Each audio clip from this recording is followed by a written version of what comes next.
Bueno, buenos días, compañeros.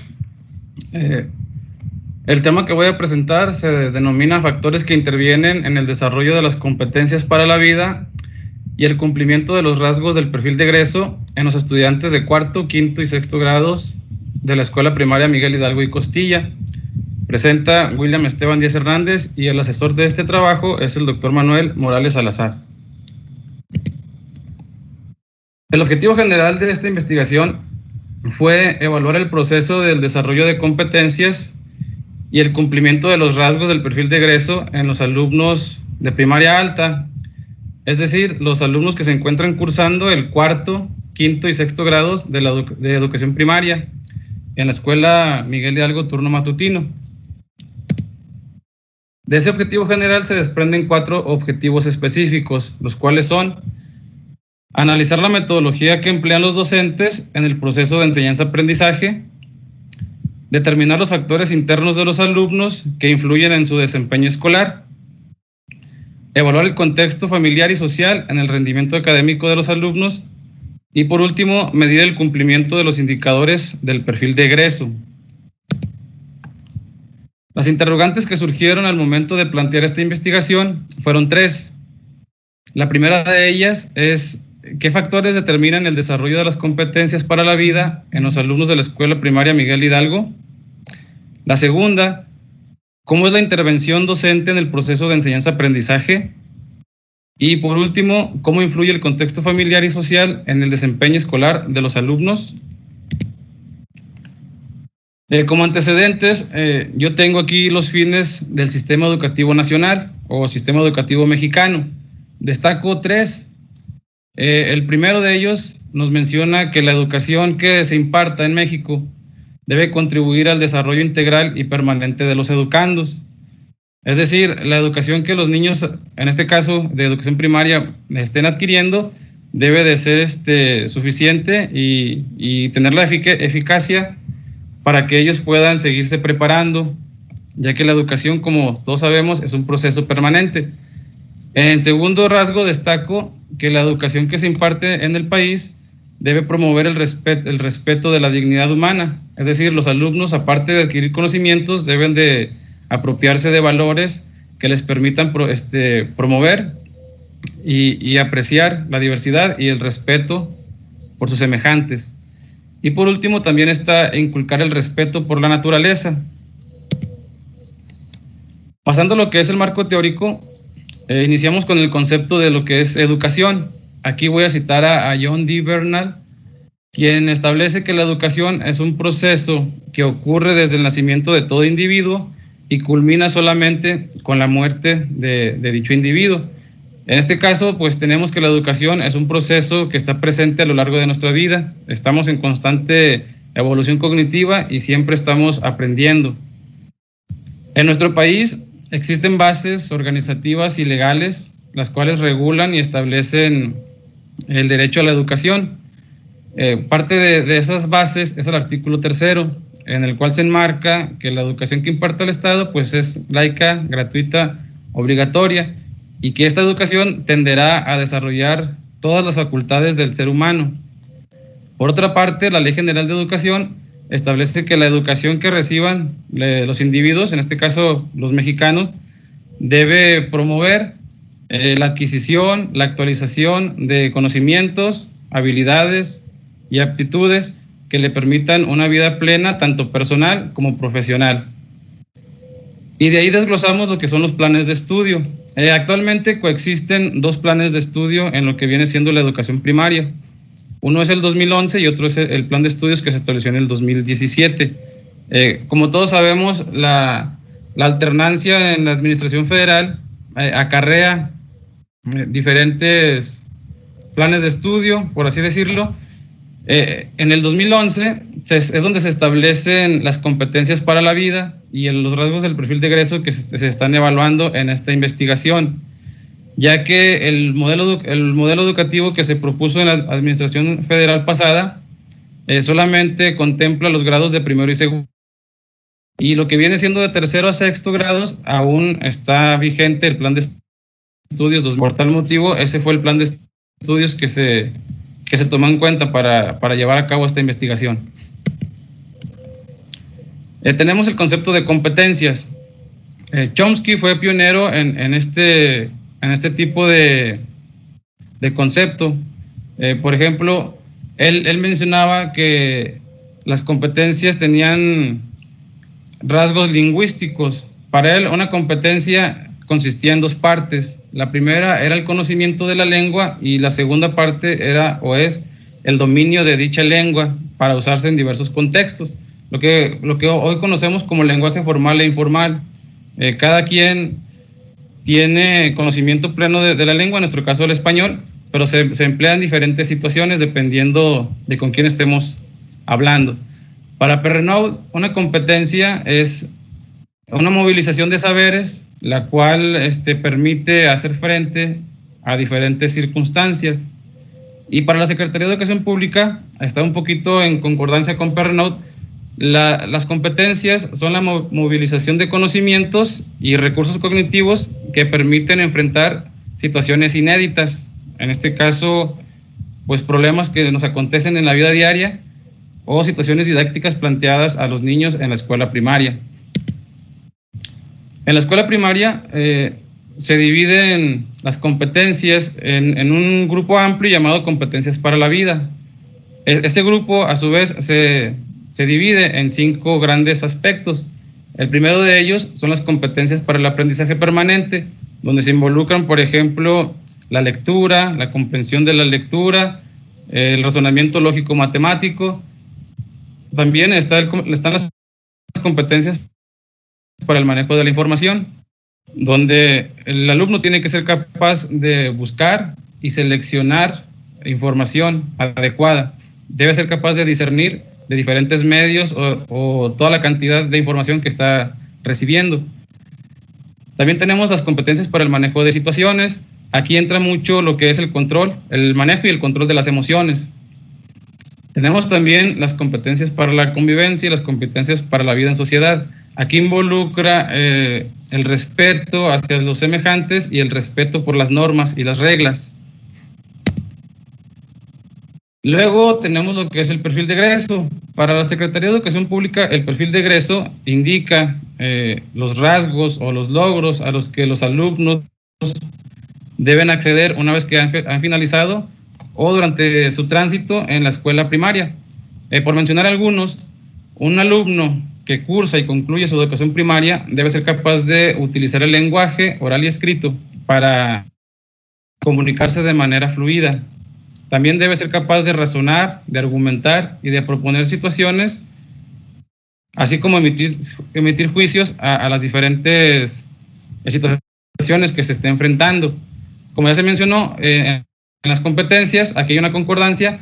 Los niños que cursan y culminan su educación primaria deben ser capaces de buscar, analizar, seleccionar y analizar la información, además de interpretar y explicar procesos y fenómenos, tales como fenómenos naturales y procesos históricos, incluso procesos políticos. Un alumno de primaria debe conocer y ejercer con plenitud los derechos humanos, además de respetarlos.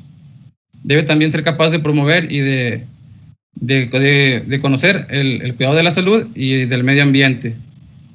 Y por último, está lo que se enfoca a la educación artística. Un alumno debe ser capaz de reconocer y de disfrutar de las diferentes manifestaciones del arte. Pasando a lo que es la metodología, aquí quiero hacer una especie de amalgama entre marco teórico y lo que es la metodología, para no ser tan extensa la presentación.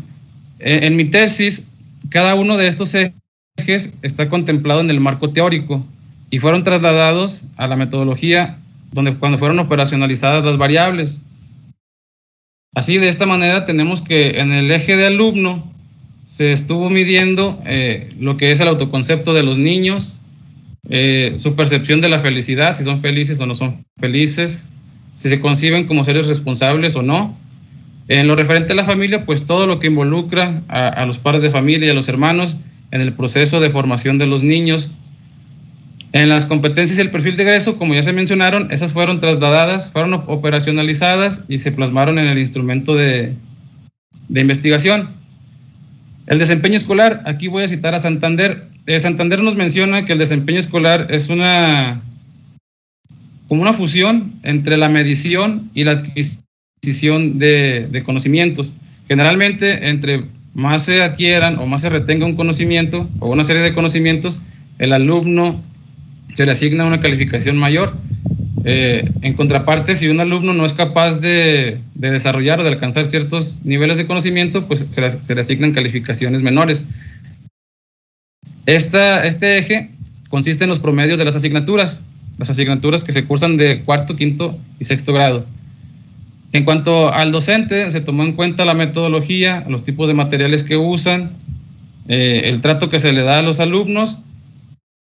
Y en cuanto a inclusión, fue la inclusión educativa, cómo se sienten los niños respecto al trato de los docentes y de sus compañeros estudiantes. Luego tenemos reglas y normas. La alimentación también, pues es una base importante para toda actividad humana, ¿verdad? Una persona que no está bien alimentada, pues va a tener rendimiento bajo en cualquier ámbito que se esté desempeñando. Y hábitos de sueño. Aquí voy a citar a Ojeda. Él menciona que el sueño es una actividad reconfortante que regenera las funciones cognitivas y el sistema nervioso. Entonces, al momento que estamos tratando en la formación escolar de los niños, pues es importante que sus recursos cognitivos se encuentren de la mejor manera posible. En tiempo libre y esparcimiento, se indagó sobre qué usan los niños el tiempo libre, en qué lo destinan y en qué se entretienen. Si lo hacen con fines, vamos a llamarlo, educativos, o lo hacen de manera desperdiciada, si se la pasan con videojuegos o en redes sociales. En el contexto social se indagó cómo es la comunidad en la que viven. En infraestructura escolar, pues tenemos lo referente al edificio escolar. Y en convivencia escolar voy a citar a Milicic. Él menciona que el ambiente y la convivencia escolar se dividen en dos. El ambiente o la convivencia nutritiva, que es la que promueve buenos hábitos, buenos valores, contribuye a la formación, y también menciona que existe el ambiente tóxico, que es donde se destruye. Esto impacta tanto en alumnos como en docentes. Y por último se indagó qué impacto tiene la religión o la espiritualidad en la formación de los niños. La población y muestra. La escuela donde fue realizada la investigación tiene una población total de 197 alumnos. Bueno, esa fue a fines del ciclo anterior, cuando se llevó a cabo la investigación. El muestreo fue no probabilístico por conveniencia, ya que de acuerdo con Salvador, este tipo de muestra no probabilístico por conveniencia consta de la población que está, o de la muestra que está disponible durante el periodo de la investigación. En este caso se tomaron los grupos de cuarto, quinto y sexto, los cuales tenían en ese entonces la siguiente cantidad de alumnos. En cuarto grado tenía 36, el quinto grado tenía 33 y el sexto grado tenía 35. El contexto de la investigación fue realizada en la escuela primaria Miguel Hidalgo, ubicada en el ejido Hidalgo del municipio de Francisco y Madero. Es una comunidad rural que se encuentra a escasos 10 minutos de la cabecera municipal. La escuela es de organización completa, es decir, cuenta con 6 maestros frente a grupo, uno para cada grado, tiene director liberado, tiene maestro de educación física, cuenta con el equipo de USAER o de educación especial, el cual se compone de la maestra de educación especial, de un profesor de lenguaje y una trabajadora social, además de una psicóloga. El alumnado, como ya se mencionó, en este entonces constaba de 197 alumnos. La infraestructura escolar, se tienen 3 salas de salones. En total nos dan 9 aulas, de las cuales se usan solamente 6 para impartir clases y una más está acondicionada como biblioteca escolar. En cuanto a las características de la comunidad, pues tenemos que es una comunidad con características socioeconómicas entre media y baja, tirándole un poquito más a la clase baja. Por lo general los padres son los que trabajan. Las madres de familia aún tienen, vamos a decirlo de alguna manera, tienen el privilegio de estar dedicadas al 100% al cuidado de los niños. Los trabajos que desempeñan los padres de familia se constan de la obra de construcción o la albañilería, trabajan en maquiladoras y algunos trabajan en establos de producción lechera. El instrumento de investigación constó de 155 variables, de las cuales fueron 150 de intervalo, que se respondieron en una escala del 0 al 10. El 0 representaba la ausencia del atributo o de la variable, y conforme se fuera incrementando, pues iba aumentando la presencia de estos atributos. 5 de esas 155 variables fueron nominales. En la prueba piloto se obtuvo un alfa de Cronbach de 0.91. La prueba piloto fue aplicada a 30 alumnos, y el procedimiento de la aplicación de la prueba piloto como del instrumento en la totalidad de los sujetos de investigación se realizó de manera electrónica. Ya para estas fechas estábamos padeciendo la contingencia sanitaria actual, por lo que se determinó realizar el instrumento de investigación y trasladarlo a la plataforma de Google Forms. Una vez que estuvo ya plasmado ahí, se les comunicó a las maestras y a los profesores de la escuela que se les iba a enviar un link. Primeramente se envió en el grupo del colectivo escolar, y las maestras y los docentes, los profes, me ayudaron a enviarlo a los padres de familia de los grados de cuarto, quinto y sexto. Una vez que los papás tuvieron acceso a ese link, fueron respondiendo los alumnos el instrumento de investigación, lo cual fue hasta cierto punto satisfactorio y nos ayudó en que la concentración de los datos fue de manera automática, ya que en el instrumento se fue colocando que cada respuesta tenía que ser obligatoria. No se podía brincar a la siguiente respuesta si no estaba contestada la anterior, lo cual nos dio certeza de que todas las respuestas fueron hechas.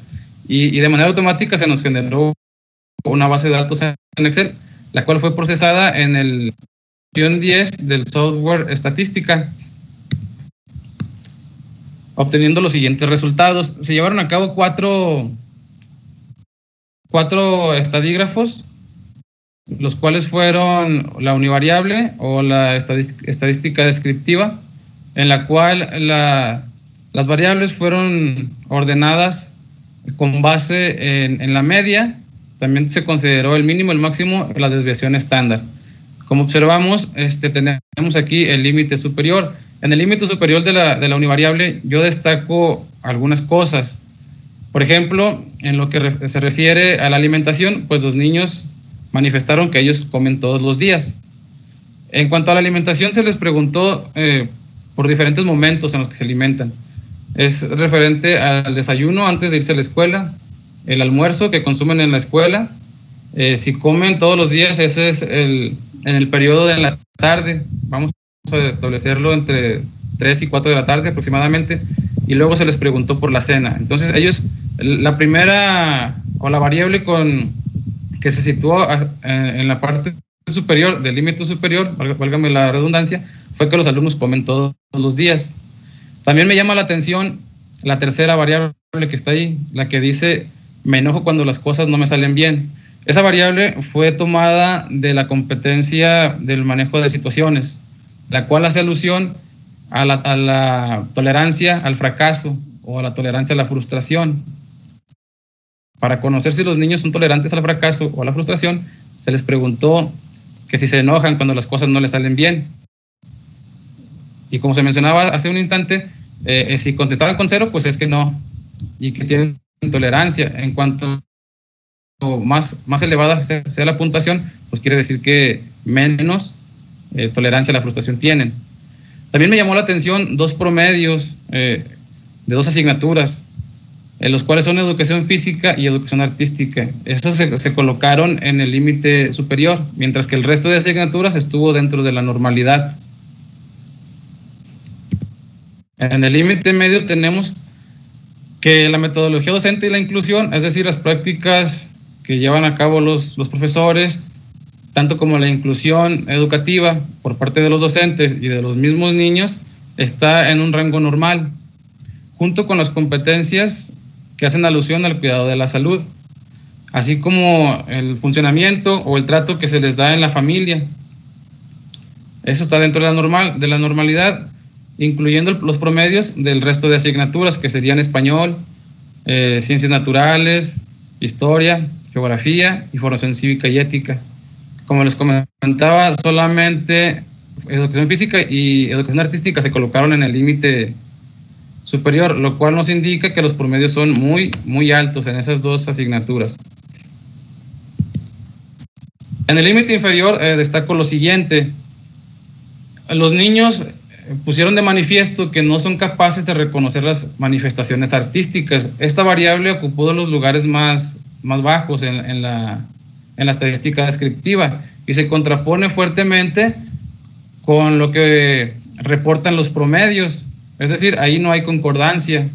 Los promedios de los alumnos nos indican que al menos en la asignatura de educación artística son muy altos, pero el rasgo del perfil de egreso no se está cumpliendo. Entonces ahí no concuerda y eso pues me llamó la atención bastante. También tenemos que los niños no estudian en casa, eso salió muy bajo, el estudio en casa. Los niños no desayunan antes de ir a la escuela, adquieren o tienen el resto de comidas, pero lo que es antes de ir a la escuela no lo hacen. Ya nada más cenan y ya no vuelven a ingerir alimentos hasta que es la hora del recreo, que tienen sus alimentos ahí en la escuela.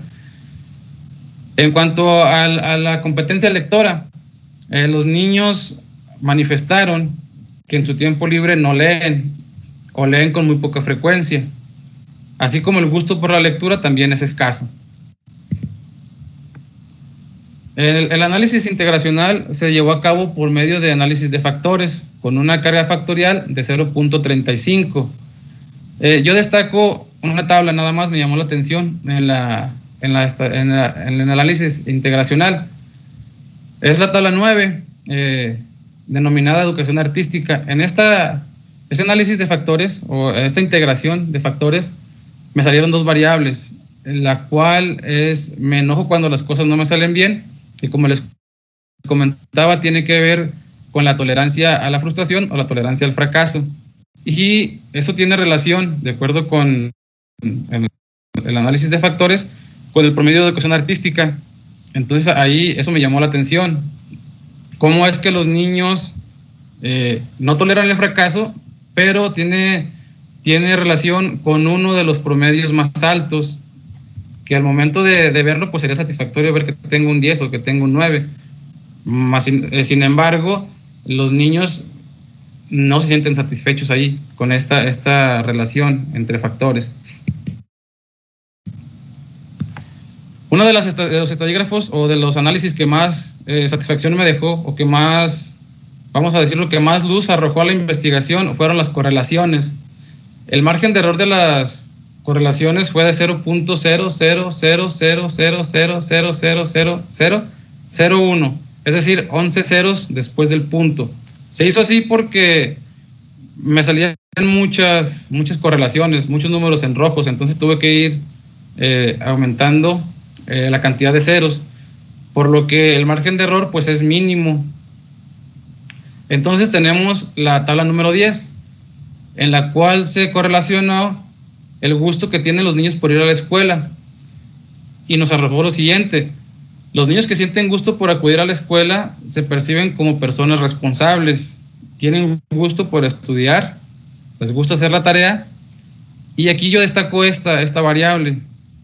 Tienen la capacidad para redactar textos, además de que cumplen con sus obligaciones. En la tabla número 11, me gusta estudiar, se hizo una correlación con la variable me gusta estudiar y se obtuvieron los siguientes resultados. Un alumno que siente gusto por el estudio también tiene confianza en sí mismo y se percibe como una persona responsable. Además de que tiene gusto por hacer la tarea, ha desarrollado una comprensión lectora, también está presente la redacción de textos, que ha logrado esa habilidad de redactar textos, y tiene una buena ortografía. Aquí yo destaco lo de la buena ortografía porque, lo vamos a ver más adelante, fue una de las sorpresas o de lo más inesperado o hallazgos más importantes en esta investigación. También un niño que siente gusto por el estudio, cumple con sus obligaciones y tiene respeto por los demás. La tabla número 12, titulada Gusto por realizar tareas. Aquí encontramos que los niños que sienten gusto por realizar las tareas tienen gusto por estudiar y estudian en casa. Algo pues muy importante porque, como todos sabemos, la educación consta de lo que se hace en la escuela y también lo que se refuerza en el hogar. Los alumnos que sienten gusto por hacer la tarea también comprenden lo que leen, redactan textos y tienen buena ortografía. Además de utilizar mayúsculas, de tener respeto por la naturaleza, cumplir con sus obligaciones, respetar los derechos de los demás, respetar las normas de convivencia y seguir el reglamento del aula, así como cumplir con el reglamento general de la escuela. En la tabla número 13, denominada Estudio en Casa, encontramos lo siguiente: un niño que tiene el hábito de estudiar en su casa va a sentir gusto al momento de realizar las tareas, ha desarrollado el gusto por leer y esto impacta en que tenga comprensión lectora o que comprenda los textos que está leyendo. Y aquí se destaca el respeto por la naturaleza. Si se fijan, tenemos ahí 3 de las variables están encaminadas al estudio, por así decirlo, que sería hacer la tarea, leer y tener comprensión lectora. Pero aquí ya encontramos algo diferente, que es el respeto por la naturaleza. Entonces, un alumno que tiene el hábito de estudiar en casa, aparte de fortalecer o reafirmar sus conocimientos académicos, va a impactar también en el desarrollo del respeto por la naturaleza. Y por último, en correlaciones, tengo una tabla denominada ortografía. En esa tabla de ortografía se correlacionó la variable tengo buena ortografía. Y la mayoría de ellas, por así decirlo, son normales o tienen una relación más que obvia.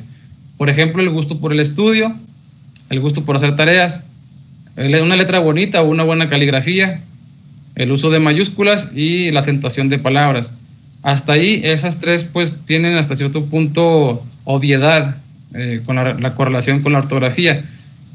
Sin embargo, nos vamos a la última, que esa es la que yo encontré más relevante, que es el respeto por los derechos de los demás. Entonces, un niño o un estudiante en educación básica, al menos en mi escuela, mediante esta investigación y al realizar las correlaciones de las 150 variables de intervalo, encuentra o reporta que un niño al momento de desarrollar una buena ortografía está también teniendo o está desarrollando un respeto hacia el derecho de las demás personas.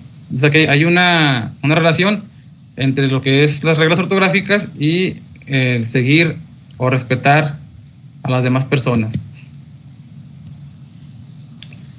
Por último, en correlaciones, tengo la tabla de motivación en clases.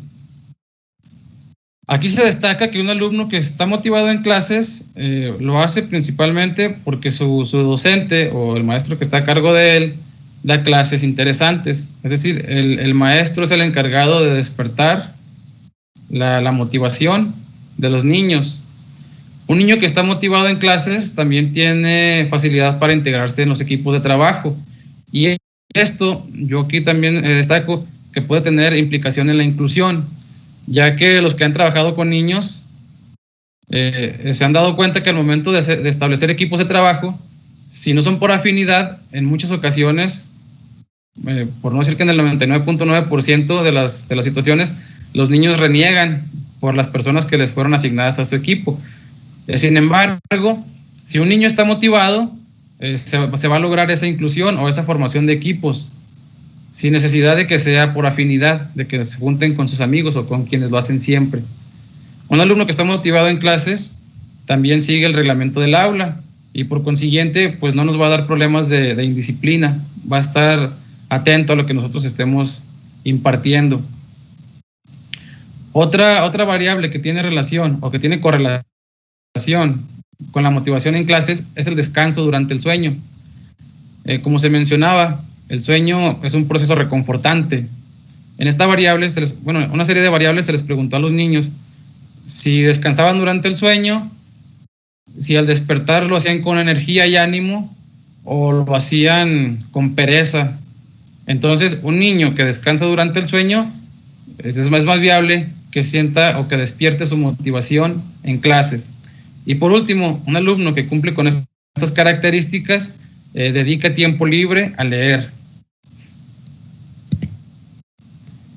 El último estadígrafo fue el comparativo T.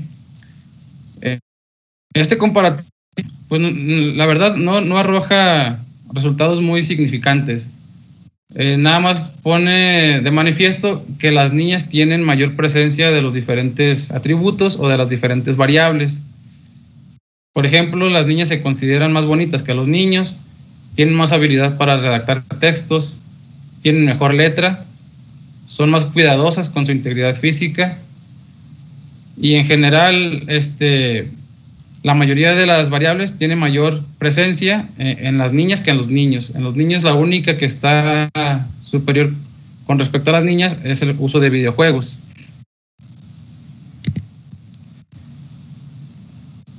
Las conclusiones. A través de la investigación se concluye lo siguiente. Los alumnos que han adquirido o desarrollado una buena ortografía tienen presente la competencia cívica de respetar los derechos de las demás personas. Los alumnos que son capaces de cumplir con sus obligaciones sin necesidad de que se les esté recalcando que tienen que hacerlo, presentan alto dominio en la redacción de textos. Los alumnos que presentan motivación durante las clases tienen un sueño reconfortante, es decir, duermen temprano, duermen las horas que son adecuadas conforme a su edad, no se desvelan y por ende tienen un mejor rendimiento o una mejor actitud para enfrentar el día a día. Además, poseen el hábito de leer en su tiempo libre. Y por último, existe discrepancia entre los altos promedios de educación artística y el no cumplimiento de los rasgos del perfil de egreso referente a esta área. Como se mencionó, al momento de llevar a cabo esta investigación y llevar a cabo los estadígrafos, se encontró que los promedios de educación artística son muy altos, pero los sujetos de investigación indican o ponen de manifiesto que no están desarrollando el rasgo correspondiente a esta área. Las recomendaciones. Yo dividí las recomendaciones en 3 partes. En primer lugar, las recomendaciones hacia los docentes. Pues es llevar a cabo un par de talleres. El primero sobre la enseñanza de la educación artística en la escuela primaria. Aquí sería cuestión de ponerme de acuerdo con mi asesora técnico-pedagógica, mi supervisor y yo como directivo, llevar a cabo un taller que impacte de buena manera en la enseñanza de la educación artística para que no se dé esta situación de que los promedios son muy altos, pero el perfil de egreso en esta asignatura no se está cumpliendo. Aquí también hay que destacar que la escuela no tiene maestro de educación artística. Algunas escuelas sí tienen maestro de artes que se dedica solamente a esa actividad. Acá el docente que imparte el resto de asignaturas es el mismo que imparte la de educación artística. El único docente que tiene su propia asignatura es el de educación física. Y también tenemos la propuesta de un taller para incentivar las prácticas motivadoras y eficientes para el aprendizaje en el aula. Ya que si el docente es capaz de dar una clase que atraiga el interés de los niños, pues la motivación se va a disparar, ¿verdad? Se va a activar y será más eficiente y más eficaz el tiempo que estén en la escuela. Para los alumnos, en función de lo que se estuvo recabando en la investigación, pues tenemos que hay que fomentar el hábito de la lectura y de llevar a cabo talleres de ortografía. Esto con la intención de tener impacto también en la formación cívica y ética, como fue uno de los hallazgos que se mostraron en esta investigación. En cuanto a los padres de familia, pues aquí tengo yo como recomendación fortalecer la escuela para padres con 3 temas. El primero, a la alimentación El segundo, a la importancia del sueño en los niños, para que ellos pues nos ayuden en que los hábitos de sueño de los niños estén regulados y que sean buenos, que no permitan desvelarse, que propicien que los niños se duerman a una hora temprana y que tengan la cantidad de horas suficientes para reponerse, para que sea una actividad reconfortante el sueño. Y por último tengo hábitos de estudio durante el tiempo libre. Como se pudo apreciar a lo largo de los diferentes estadígrafos, el uso que los niños le dan al tiempo libre o a los espacios que tienen en su hogar impacta de manera positiva en los resultados que se tienen en las actividades escolares. Entonces, aquí sería crear conciencia con los padres de que no basta solamente las horas destinadas al estudio en la escuela, hay que reforzar en casa, y que el tiempo libre y las actividades de esparcimiento pues sean encaminadas a fortalecer la formación de los niños, que no se desperdicie ese tiempo. Al momento de realizar esta investigación, surgieron dos líneas emergentes de investigación, las cuales me gustaría llevar a cabo una vez que se inicie el próximo ciclo escolar. Es la enseñanza de la educación artística en educación primaria. O sea, indagar a fondo cómo es que los docentes... les ofrezco una disculpa porque acaba de pasar un autobús aquí pitando muy, muy fuerte.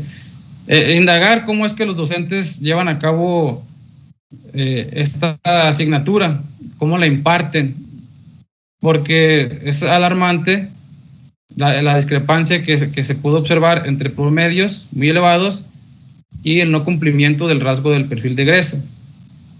Y la otra es investigar el impacto de la ortografía en la formación cívica y ética en educación primaria. Como les mencioné, quizá el hallazgo más importante para mí en esta investigación fue el hecho de que un alumno que tiene buena ortografía también tiene el respeto hacia las demás personas o hacia los derechos de las demás personas.